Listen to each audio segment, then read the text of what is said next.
Hello and welcome to the History of Philosophy in China by Peter Adamson and Karen Lai, brought to you with the support of the Philosophy Department at King's College London and the LMU in Munich. Online at historyofphilosophy.net. Today's episode, Open Season, the Historical Context. What historical circumstances are best for producing philosophy?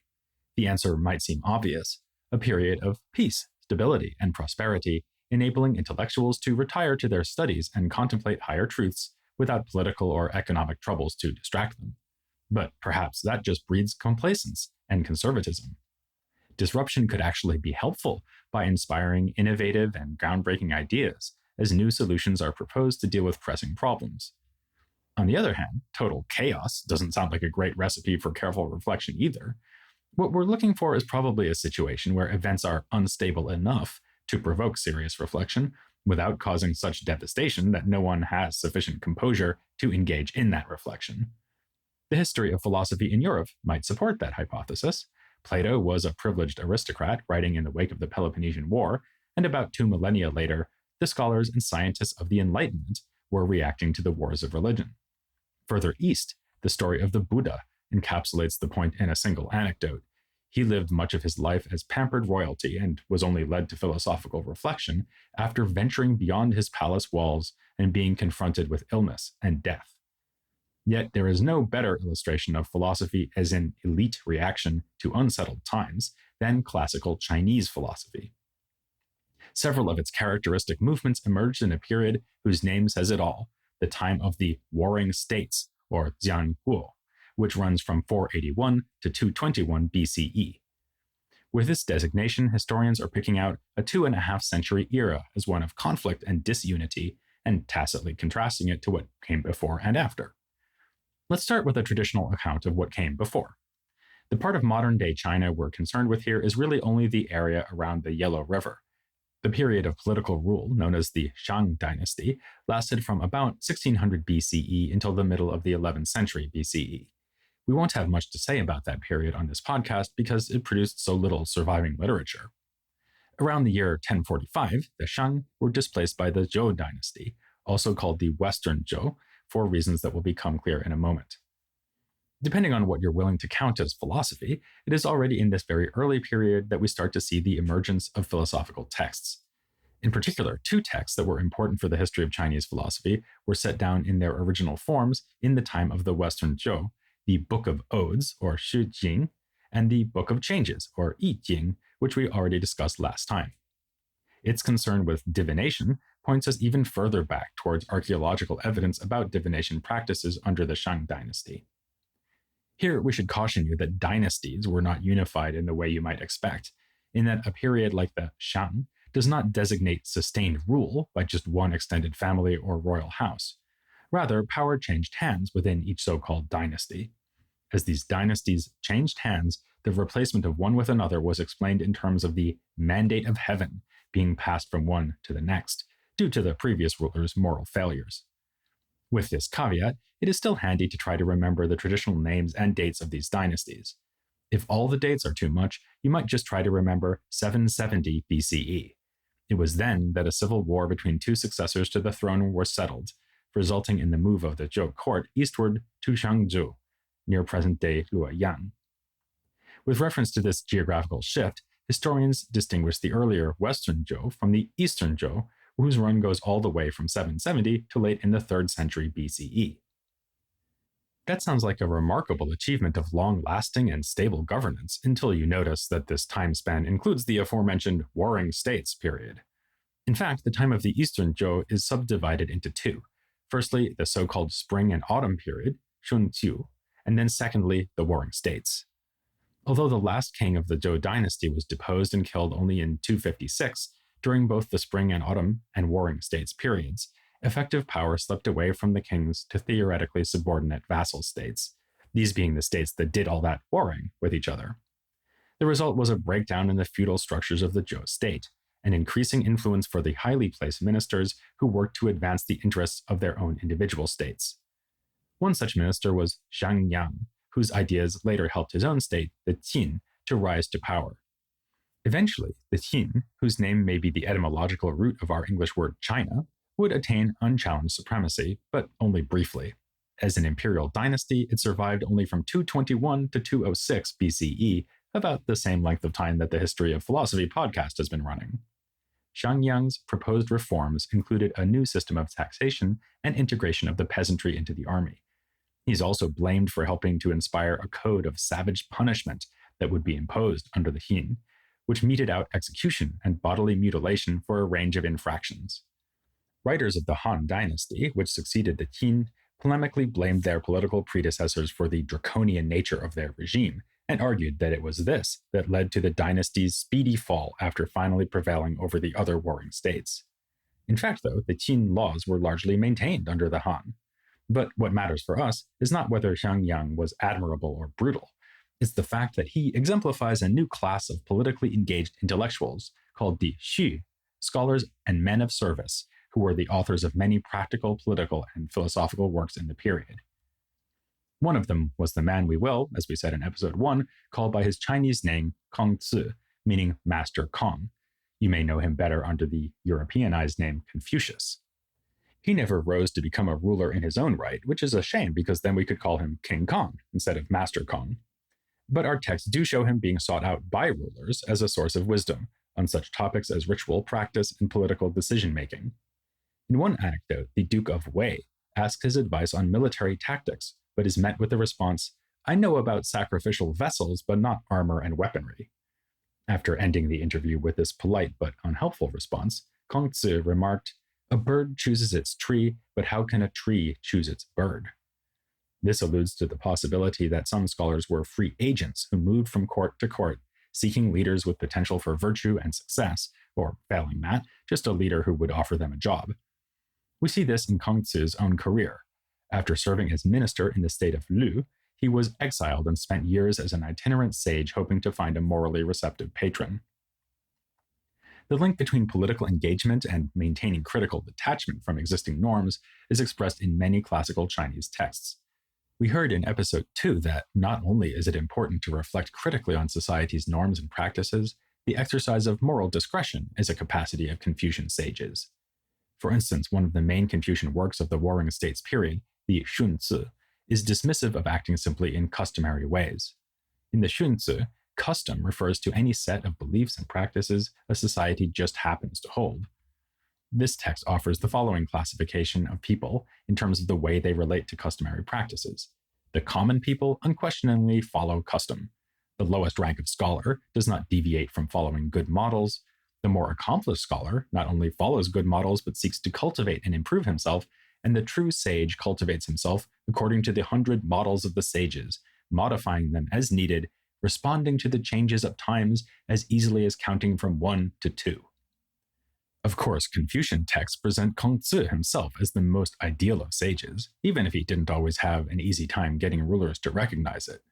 The more canny rulers may have seen such scholars as a valuable resource. Virtuous, wise, and learned, they could help keep the ship of state on an even keel, even as the sharks that were the other warring states circled menacingly. Some historians, like Xu Xiuyun, has even argued that the rise of philosophy in ancient China was an indirect result of the need for such a class of scholarly advisors. This would exemplify the social mobility that characterized the period. Whereas high-born elites had dominated under the Zhou, now relatively common people could come to serve the state. Peasants as soldiers, men with education but without noble lineage as advisors. But another historian of early China, Mark Edward Lewis, has expressed some skepticism about all this. He argues that philosophers were usually positioned outside the circles of government and as outsiders tended to complain about the policies of the administrators, like Xiangyang. It was this latter group that wielded real power, and the philosophers' focus on topics like poetry, ritual, and virtue marks their exclusion from that power. This is, of course, compatible with the idea that philosophers saw themselves as men who would be ideal advisors in matters of state if given half a chance. That's clear from the stories about Kongzi, and makes sense of other philosophical movements too, for example, the Mohists. Their policy of jianai, or inclusive care, can be applied by anyone, but its effects would be most powerful when applied by people who are, well, powerful. That passage from the Shunzi we just cited says something else about the perfect sage. he is someone who can cultivate the ways of the ancient kings as easily as distinguishing black from white. Here we have another feature that is prominent in classical Chinese philosophy, the valuing of history itself as a storehouse of knowledge and models for imitation. It's an implicit judgment on the parlous conditions of their own time that philosophers of the spring and autumn and warring states periods often look back to the Western Zhou dynasty or even earlier times to find exemplars of virtue and piety. These might be early sages with whom the philosophers could identify, or they might be kings who could be held up as paradigms for the rulers of the current day. Lewis observes that two of the major Confucian texts have different emphasis in this regard, with the Mengzi tending to look back to sages and the Xunzi to the kings of Zhou. A figure who straddles that divide by being both a political actor and a sage is the so-called Duke of Zhou. This semi-legendary character was thought to have lived right around the time of the defeat of Shang at the hands of the Zhou, and served as regent for a boy king. He was one of the figures traditionally credited with producing the divinatory judgments found in the I Ching. Kongzi greatly admired him. In the Analects, he laments at his own decline, which is shown by the fact that it's been a long time since he had a dream about the Duke. The same section that contains this remark begins with a passage where Kongzi describes himself as a transmitter, not an innovator, who believes in and loves the ancients. If history was so important for the philosophers, you might ask, then why didn't they write about it? The answer is that they did, at least according to tradition. As we said, Kongzi was believed to have served as a minister of Lu, in addition to spending time as a wandering scholar. This made it plausible when subsequent authors credited him with authorship of a historical work so important that it gave its name to the historical period it covers, the Spring and Autumn Annals, Chunqiu. It purports to record events from 722 to 481 BCE, thus going right up to the dawn of the Warring States period. Kongzi was traditionally said to have died 2 years later, in 479, so his authorship would be plausible in chronological terms. Naturally, then, a philosophically minded reader will want to crack open these annals and profit from the wisdom contained therein.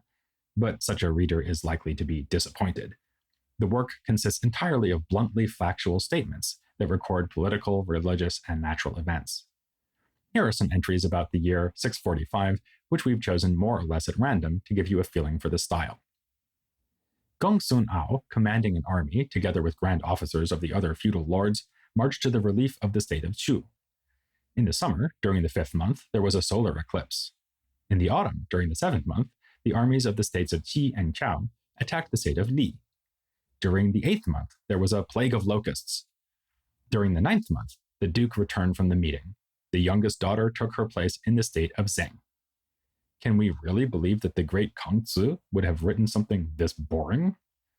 Well, no, or at least modern scholars don't think he did. The fact that the events of the time are seen from the vantage point of the state of Lu shows that it did come from there, and it may be a set of official records kept by the state. This would explain why the annals are, as a recent book about the work puts it, lacking in description or literary merit. But the author of this book, Newell and van Auken, also argues that they are more interesting than they seem.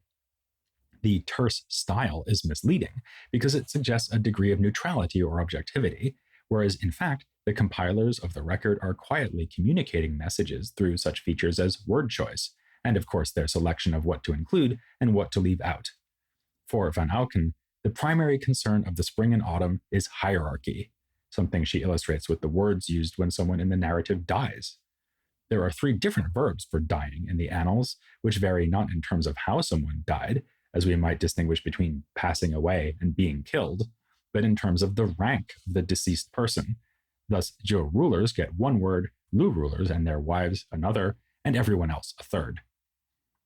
The broader idea here, that the annals need to be read with exquisite sensitivity to every detail, is a very old one, almost as old as the annals themselves. With its high status as a work supposedly from the pen of Kongzi, these dry records attracted attention from commentators.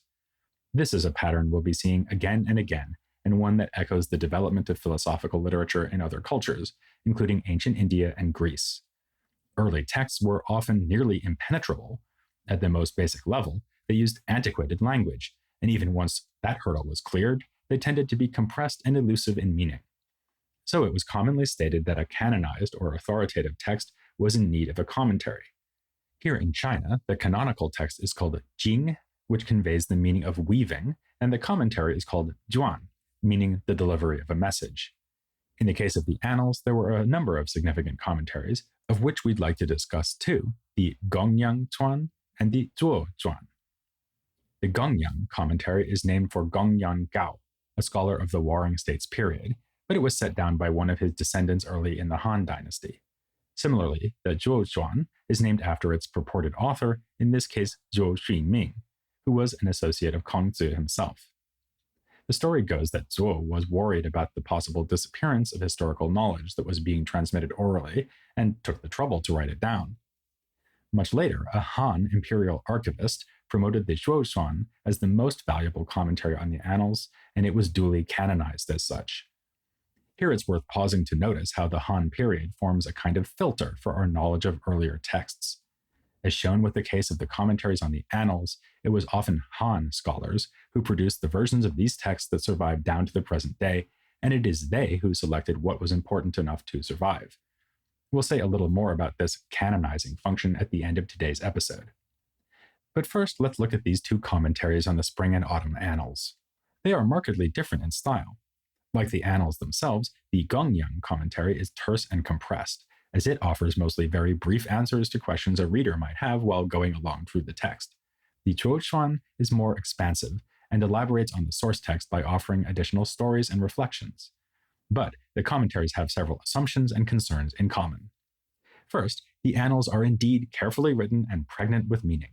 They observe great decorum, passing over unpleasant facts that might have seemed relevant, omitting to say which kind of animal is put to death in a sacrifice, to avoid calling attention to the violence, and not mentioning explicitly that the son of an assassinated ruler ascends to the throne out of respect for wounded feelings. The commentaries assume that the Annals condemns historical figures with the most subtle of means, often by using somewhat less respectful titles than might have been expected. What is not said is at least as significant as what is said. At one point, the Gongyang commentary even claims that if the Annals fail to mention a crime we know to have been committed, this is a way of underscoring the gravity of that crime. This brings us to a second commonality, which is a pervasive concern with moral issues. The reader of the Annals is not just supposed to learn what happened, but to benefit from moral instruction by seeing how people went right or wrong, usually wrong. The Zhuo Chuan returns again and again to the value of li, which is often translated with a phrase along the lines of ritual propriety. This often makes sense, as when a given ritual is judged to violate li because it was overdone or underdone. And there are plenty of opportunities for such judgments, since the Annals have a habit of noting the observance of rituals alongside political and natural events. But the term li has far broader potential application, as when we are told that executing emissaries during a peace negotiation was against ritual propriety. Here the translation feels rather out of place, but we might instead think that li has something to do with honor or just moral uprightness. The restrained and tactful way that the Annals have been written is itself seen as an example of li, so that the commentator's assumptions about the moral qualities of the author govern their interpretation. As the Gongyang says, there is always a reason when the Annals say even a little bit more or less. However we translate the term, it's clear that the observing of li is crucial to political success. A third feature of both commentaries is their concern with that success, or rather with its lack, given the instability that prevailed once the Zhou lost meaningful control over the various states in the Spring and Autumn period. Of course, scholars living in the Warring States period would have had at least as much reason to worry about that, and could be projecting their anxieties back onto the Annals. The Gongyang commentary alludes to the disorder that results when there is no overall king who bears the supreme title Son of Heaven, Tianji. For example, it notes that a regional feudal lord is not supposed to dispense justice in his own right, but may need to do so when there is no Son of Heaven. Elsewhere, it speaks of more dire consequences. With no Son of Heaven above or leader of the feudal lords below, and all the feudal lords in the empire destroying one another, it is only on the basis of sheer power that states can be rescued. The commentator laments the way ministers were exercising the real power, as rightful rulers became mere figureheads, saying that the ministers were making their rulers as superfluous as tassels on a flag. The Zhuotuan draws a close connection between these two themes of moral virtue and political harmony. It states outright that peace is made through ritual propriety, not through disorder, and contrasts mere observance of ceremony with true ritual propriety, by which one keeps the domain and does not lose one's subjects. Here we have an idea that is central in Confucianism, but found throughout classical Chinese philosophy, that it is the righteous ruler who succeeds politically. The Zhou Tuan advises, draw close to those who have ritual, rely upon the solid and stable, stay away from the disaffected and duplicitous, and overturn the benighted and disorderly. These are the instruments of the overlord. Obviously, this advice is too general to put to concrete use, but the commentary is not afraid to get more specific. For example, it recommends leniency, saying that if one does make a mistake, then better to err on the side of handing out too many rewards than being too harsh with punishments. The Gongyan has somewhat less to say in this direction, but is certainly not free of moralizing and political content. For example, it says that a wicked minister is no true minister. It advises that blame for evil should be placed with the culprit alone, whereas appreciation for good deeds can still be directed towards the descendants of those who performed them. It criticizes the introduction of the new land tax system and the way armies were organized in this period, and crucially, it says that the legitimate ruler is the one who displays virtue, not just the one who was born to the last ruler. In this way, both commentaries read the Annals as a philosophical treatise on morals and political rule, and in so doing, become such treatises in their own right.